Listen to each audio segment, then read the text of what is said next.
make it! Oh God! We're going to do a little stretch of stuff again.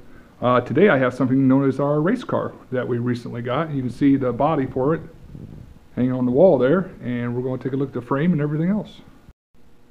Well, as you can see, this is a F440. That's Formula 440. That's the chassis or style of the vehicle. We'll turn around here. We'll look at the rest of it.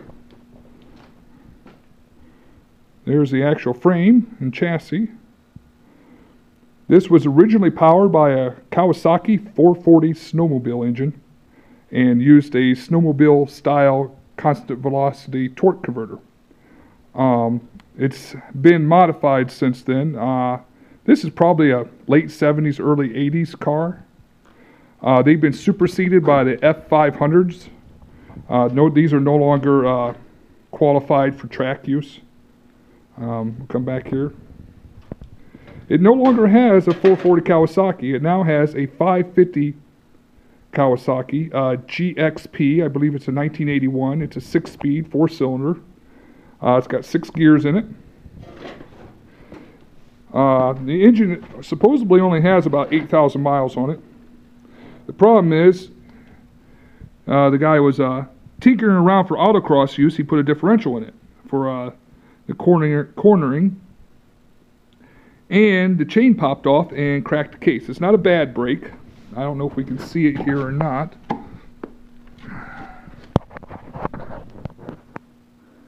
This piece here is broken away, and down in here there's a small gap where it goes into the casing, so that needs repaired.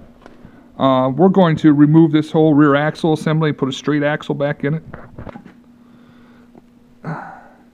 This does have hydraulic 4-wheel disc brakes.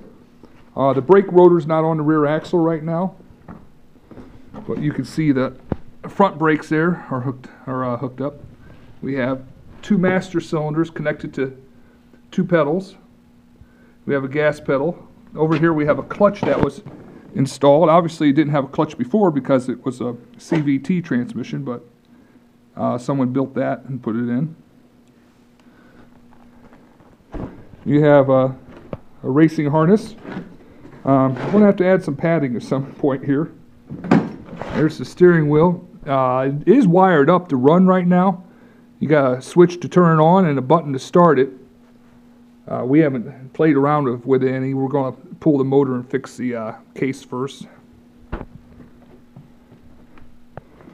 Another thing we need to do is modify this rear hoop.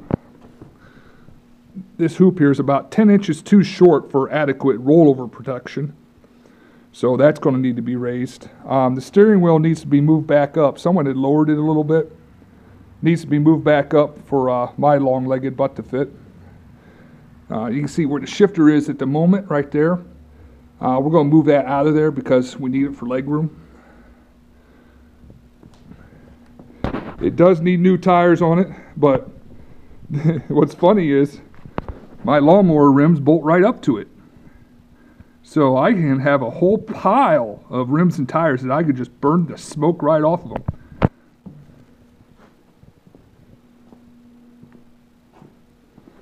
Get an overall view of it here.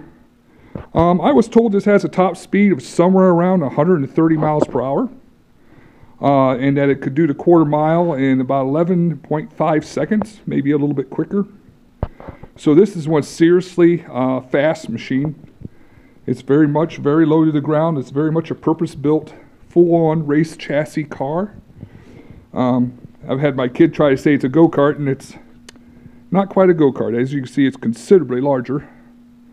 So hopefully at some point we'll have this running. I don't know when. I personally am going to be out of commission for a couple months, so I won't be working on anything, but at some point we're going to try to get on the road, buy some new tires, buy a new rear axle, tweak the engine, and see what she'll do.